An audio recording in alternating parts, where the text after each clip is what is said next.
Paradoxe entre la vision grandiose à Patmos et Thomas qui veut toucher pour croire. Paradoxe entre la multitude qui s'empresse, nous dit le livre des Actes, auprès des disciples unanimes, et les mêmes, terrés et cloîtrés dans leur peur que nous présente l'Évangile. En ces lendemains de Pâques, une question surgit en moi. Comment vivre de cette parole de résurrection? Comment faire vivre cette parole de résurrection? Et il me semble qu'en fait, c'est tout à la fois la question des disciples comme celle de Thomas. Et vous le savez, moi, j'aime bien Thomas. Et je trouve que l'on a été bien injuste envers lui.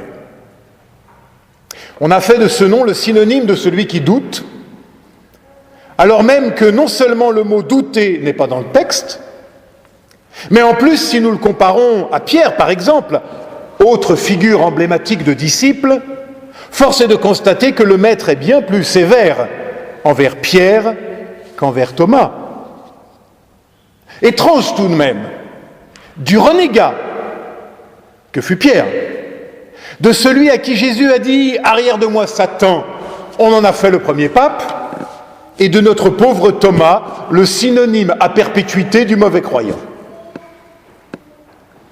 Pourtant, pour moi, Thomas est tout au contraire celui qui veut s'approprier le message de la résurrection, celui qui ne veut pas rester étranger à l'affaire. Et la tradition a eu une bonne idée de nous laisser méditer ce texte le dimanche qui suit directement la fête de Pâques. Il veut toucher, c'est-à-dire, mieux, il veut être touché au plus profond de lui-même par la résurrection. Il ne veut pas rester simple spectateur, il veut en être, il veut être acteur et sujet de sa foi. Il veut pouvoir dire, comme Luther bien plus tard, « Quand tu entends Christ est ressuscité, ajoute aussitôt, je suis ressuscité, tu es ressuscité avec lui, ne pas savoir cela, c'est ne rien savoir du tout. » Fin de citation. Alors Thomas veut lui aussi savoir cela et pouvoir s'écrier cela. Thomas ne veut pas rester extérieur, étranger à cette incroyable nouvelle. Il doit pouvoir entrer dedans, se sentir lui aussi ressuscité. Mais il n'était pas là lors de la première apparition. Il n'était pas là. Et en ce sens, il nous ressemble. Il est comme nous. Nous sommes tous comme Thomas. Nous n'étions pas là. Enfin, il me semble. Et comme lui, nous nous demandons comment croire. En quoi cela peut-il faire sens pour moi, pour toi, comme pour lui? Et s'il fallait souligner un point, un seul, c'est que pour Thomas et pour sa question, eh bien Jésus vient. Thomas a droit à une seconde apparition, rien que pour lui. Enfin, pas tout à fait, pour les autres aussi. Alors même que les portes étaient à nouveau fermées. Étrange précision. Comme si les disciples, eux qui pourtant avaient vu une première fois, n'avaient pourtant pas réussi à véritablement comprendre et s'approprier le message. La peur triomphait encore. Mais Jésus vient, à nouveau, et joue le jeu. Tu veux voir? Toucher? Avance ton doigt. Mais je voudrais souligner que le texte ne nous dit pas que Thomas va toucher. Car voilà qu'il est touché par la présence et la parole du Maître et qu'il s'ouvre à la foi. Et Jésus de lui dire littéralement « Sors de ta non-confiance, deviens confiant. » Sors de ta non-confiance, deviens confiant. Et ce faisant comme en négatif se dessine comme une définition de la foi, qui, je le rappelle, n'est rien d'autre que la confiance. S'arracher à la tyrannie du voir, c'est-à-dire la tyrannie des apparences, des évidences, et s'ouvrir à un autrement possible. Deviens, dit l'Évangile, deviens confiant. Car la foi n'est pas un état, quelque chose que l'on a ou qu'on n'a pas, mais c'est un chemin, un devenir, un élan, une ouverture à l'autre, à soi-même, à son Dieu. Et se dessine aussi comme l'identité fondamentale de Dieu. Quelle est la manifestation de Dieu? Il est celui qui vient et qui ouvre les portes, qui ouvre nos portes, celles que pourtant nous avons verrouillées par nos peurs.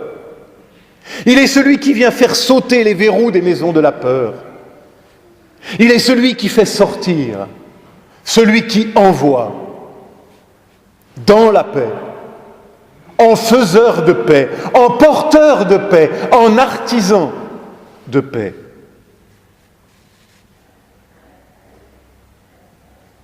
Puis vient la phrase finale du ressuscité.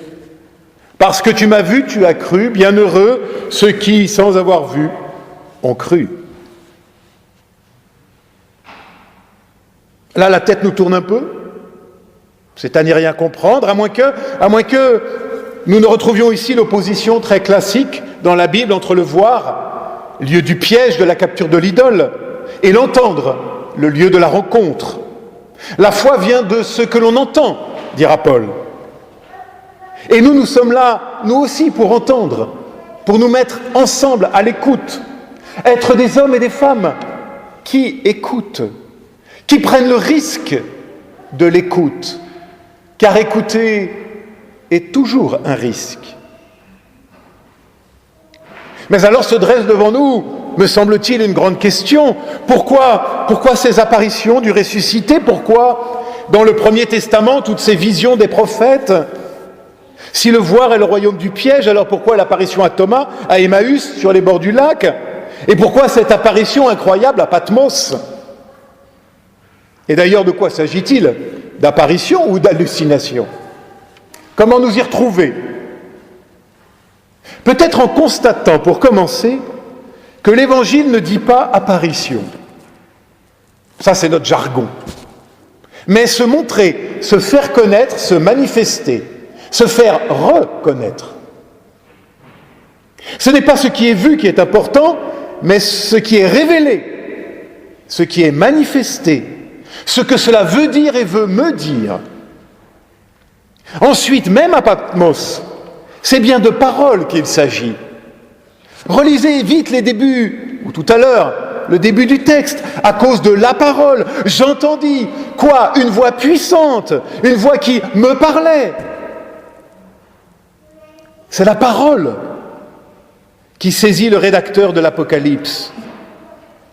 Et vient alors une vision, c'est-à-dire un autre regard possible sur ce que vit et traverse l'Église à ce moment-là. Et si en fait la foi était bien une question non pas de voir, on l'a dit, c'est une affaire d'oreille, mais d'autres regards. Si la foi était cet autre regard possible, offert sur le monde, sur les autres, sur moi-même, sur toi-même, sur Dieu enfin, un autre regard, même au travers des réalités les plus difficiles de nos existences. Car c'est sûrement le contexte qui préside à la rédaction de l'Apocalypse. Il est probable que l'auteur de l'Apocalypse se trouve en résidence surveillée, dans une sorte de bâtissement sur la petite île de Patmos. Il ne peut plus visiter les églises. Il ne peut plus exercer son ministère. Doit-il désespérer? Non. Il fait de ce temps un temps pour le témoignage, malgré tout. Il ne peut plus visiter les églises, qu'importe, il va leur écrire. Et la nouvelle, la bonne nouvelle, il va la faire rayonner par sa plume, enfin, à l'époque, le calame, ce stylet de roseau taillé en biseau et avec lequel on écrivait sur le papyrus. Écrire pour dire ce qui est et ce qui doit arriver, c'est la fin de notre péricope. Écrit pour dire ce qui est, dit la voix, car c'est bien cela le sujet du livre. Levez le voile sur ce qui est, sur le sens de ce qui advient. Levez le voile, c'est la traduction du mot apocalypto. Pas annoncer l'avenir, non, dire le présent, sans le voile de la peur, sans le voile de l'angoisse, sans le voile du désespoir. Voilà le sens de la révélation. Il faut dire que la tentation était grande pour la seconde génération de chrétiens de sombrer dans le désespoir devant les difficultés, voire les persécutions qui s'abattaient sur les communautés. Montait alors la question, qui est aussi la nôtre, me semble-t-il, faut-il désespérer? L'Évangile est-il un échec, un mirage, une illusion? Non, dit l'écrivain de Patmos. Non, la persécution est la preuve même de la vérité de l'Évangile, de sa validité. Et si la bête s'acharne, c'est que l'Église est dans le vrai, c'est qu'elle est bien fidèle à sa mission. Voilà ce qu'il voit, voilà ce qui arrive, et voilà ce qui doit arriver. C'est le triomphe de l'Évangile envers et contre tout, le triomphe du Christ parce qu'il est déjà vainqueur. Il est vivant pour les siècles des siècles, nous précise notre texte. Voilà ce qui doit arriver. Ce qui doit arriver, c'est ce qui est déjà arrivé. Voilà ce qui est arrivé et qui perdure par-delà les persécutions et les portes de la mort. L'Apocalypse, c'était hier, titrait Élian Cuvelier, qui fut l'un de mes professeurs de théologie. L'Apocalypse n'est pas divination ou annonce de ce qui sera, mais proclamation de ce qui est, par-delà les vicissitudes de nos vies humaines.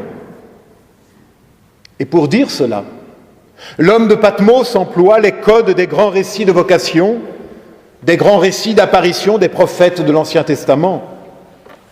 Et puis il utilise certainement aussi des formules qu'il prend dans les premières hymnes liturgiques des premières communautés, de sorte que les exégètes pensent que l'Apocalypse nous décrit aussi d'une certaine façon les usages liturgiques des premiers cultes chrétiens, mais ça, c'est une autre histoire. Revenons à Thomas. Thomas dialogue avec Patmos. Comment s'approprier le message de la résurrection? Comment se laisser toucher par lui? Eh bien d'abord, et c'est ce qui me touche finalement dans l'aventure de Thomas, en ne restant pas tout seul dans son petit enfermement. Thomas a rejoint les autres. Et c'est avec les autres, au milieu des autres, que Christ vient le rencontrer. L'importance de nos petites communautés, pauvrette Église, disait Calvin, est pourtant lieu de la présence et de l'écoute possible. Et puis, bien sûr, je viens de le dire en nous mettant encore et toujours ensemble à l'écoute d'une parole qui vient nous arracher à la tyrannie des apparences, nos échecs, et à la tyrannie de nos évidences, tout fout le camp.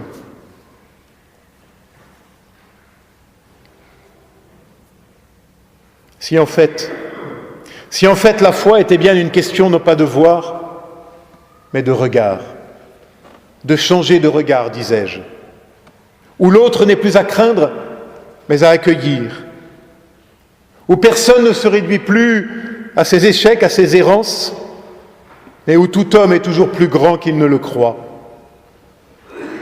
où Dieu n'est plus celui qui fait mourir, qui déciderait tout selon un plan divin préétabli, comme pour une machine, mais où je découvre un Dieu qui, dans chaque situation, restaure une possibilité créatrice qu'aucun événement ne pourra détruire. Je suis le vivant pour les siècles des siècles. Un Dieu qui veut, contre toutes nos morts, nos souffrances et nos échecs, faire pourtant triompher la vie, la confiance et l'espérance, qui, n'en déplaise aux cyniques et aux désabusés, sont les ressorts de la vie.